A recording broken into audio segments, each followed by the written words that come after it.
Hari itu adalah hari di mana semua umat muslim merayakan kemenangan setelah 1 bulan penuh melaksanakan puasa.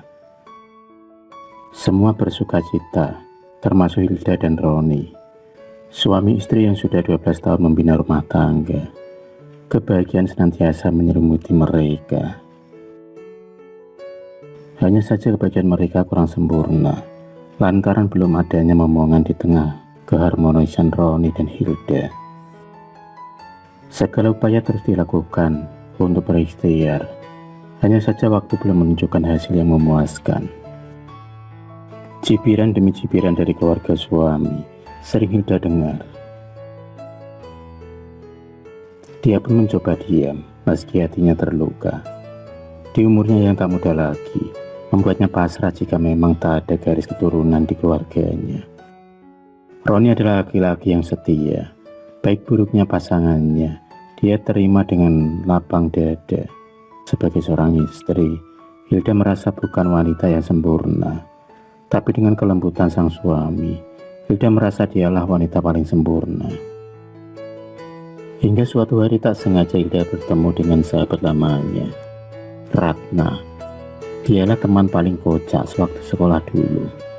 Ratna yang dulu berpenampilan cuek, kini berubah menjadi wanita sosialita yang modern di kota metropolitan. Suami Ratna yang berprofesi seorang pengacara menjadikan hidupnya bergelimang harta. Lama tak bertemu, mereka pun asik ngobrol hingga lupa waktu. Dari awal pertemuan itulah kini Hilda dan Ratna saling meluangkan waktu untuk sekedar minum kopi atau ngobrol-ngobrol. Hubungan yang dulu sempat renggang kini terjalin erat kembali. Karena merasa nyaman dengan Ratna, Hilda pun mengutarakan isi hatinya untuk memiliki momongan. Sebagai seorang wanita, Ratna ikut prihatin karena ternyata Ratna juga mengalami hal yang sama.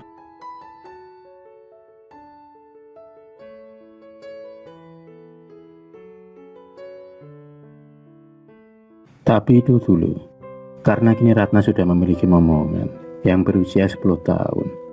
Karena penasaran, Hilda pun mendesak Ratna untuk memberikan tips dan cara agar memiliki keturunan. Dari kisah Ratna itulah petaka Hilda dimulai. Ratna terpaksa menceritakan, awalnya dia bertemu dengan Madam yang seorang wanita Tionghoa yang mempunyai kekuatan supranatural. Alkisah Madam Wong adalah penganut ajaran sesat, di mana benda mati bisa dimasuki roh-roh makhluk gaib. Benda-benda mati itu dipercaya mampu mengabulkan semua keinginan kalau dia digunakan menurut kepercayaan Madam Wong. Benda mati tersebut mampu memberi spirit hidup. Entah mengapa, Hilda begitu terbius dengan cerita Ratna. Obsesinya untuk memiliki momongan begitu kuat, hingga menyampingkan akal sehatnya. Di samping demi suami, Hilda juga ingin membuktikan pada keluarga besar Roni kalau dia adalah wanita sempurna yang bisa memberikan keturunan. Hari pun berlanjut. Setelah mengatur waktu, Ratna membawa Hilda ke rumah Madam Wong. Alangkah terkejutnya Hilda ketika melihat ratusan boneka-boneka terjajar rapi mengisi seluruh ruangan Madam Wong. Tapi anehnya boneka-boneka itu seolah hidup. Bola matanya bisa bergerak dan mengikuti setiap gerak-geri Hilda dan Ratna. Madam Wong seolah mengetahui maksud dan tujuan kedatangan dari Hilda. Dan tanpa basa-basi, dia lalu memberitahu kalau Hilda diwajibkan melakukan ritual serta syarat-syarat agar bisa memiliki boneka yang sudah dimasuki arwah tersebut. Madam Wong menegaskan kalau boneka arwah itu harus diperlakukan sama seperti manusia. Setelah menyetujui semuanya, Hilda pun membawa pulang sebuah boneka, tentu saja setelah memberi mahar yang cukup lumayan mahal.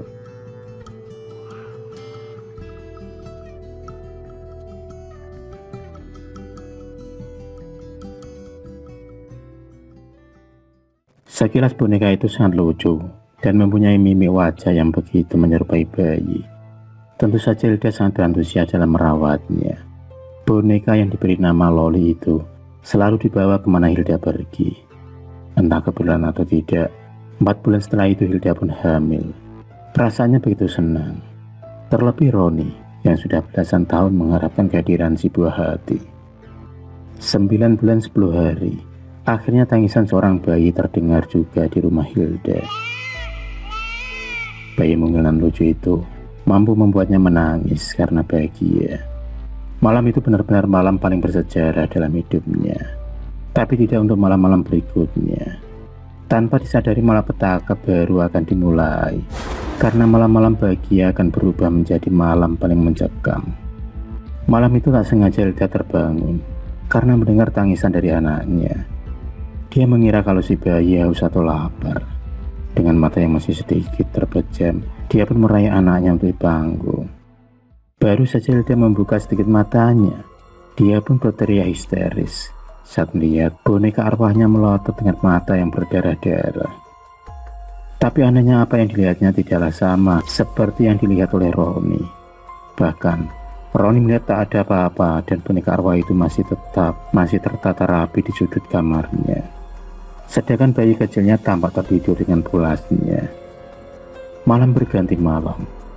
Hilda merasa kegelisahan. Ada sepasang mata yang terus mengawasi tingkahnya. Bahkan menimang bayinya pun dia merasa aura panas di dalam kamarnya.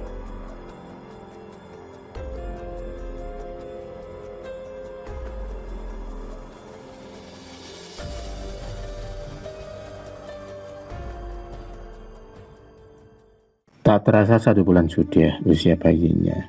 Perasaan sayangnya melebihi apapun. Tanpa disadari dia telah mengabaikan boneka arwah yang harus rutin diberi sesajen. Kesibukan Hilda kini bertambah pada kehidupannya sendiri. Setiap malam dia mendengar suara-suara benda yang terbanting.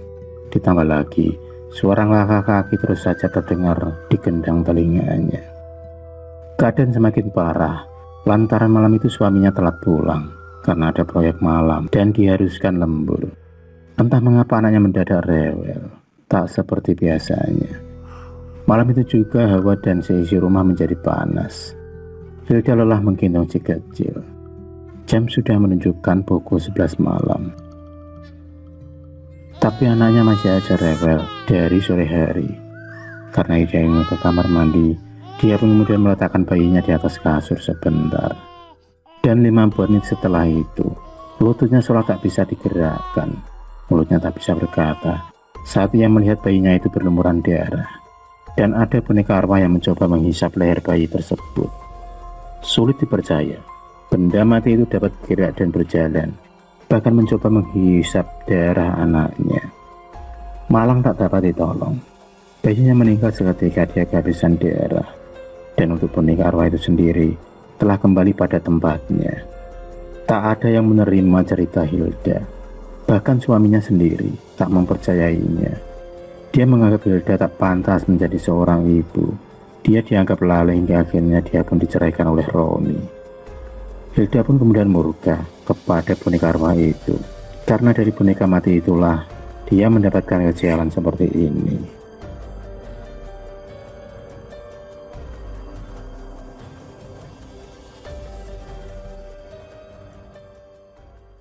Kini hari-hari Hilda dihabiskan dengan melamun. Perubahannya yang dulu cantik kini terlihat acak-acakan. Tak terawat. Dia merasa hidupnya telah hancur. Dia begitu membenci boneka arwah tersebut. Tapi sialnya Hilda tak mungkin membuangnya.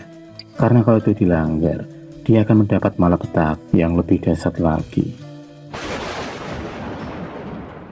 Setiap malam boneka itu terus tertawa. Khas suara anak-anak kecil. Bahkan, suatu malam Hilda pernah mendapati boneka itu membunuh kucing kesayangan Hilda. Boneka itu menghisap darah kucing tersebut hingga tak tersisa. Darah berjajaran di mana-mana. Semakin lama Hilda merasa stres. Madam Wong tak lagi menepati rumahnya. Sedangkan Ratna sendiri telah meninggal 2 bulan yang lalu. Hilda tak tahu harus dengan cara apa untuk menghentikan kegilaan semua ini. Dia tak ingin terus-menerus terjerat dalam rayuan iblis. Dia pun terus berjalan hingga sampailah di depan sebuah pondok pesantren. Seorang ustazah mau menampungnya saat itu. Hilda kemudian menceritakan semuanya. Dan singkat cerita, boneka itu pun dihancurkan dengan cara dibakar oleh Pak Yai pemilik pondok pesantren tersebut. Kini kehidupan Hilda lebih tenang. Dia memilih memperdalam ilmu agama dan ikut membantu pondok pesantren dalam mengurus para santrinya.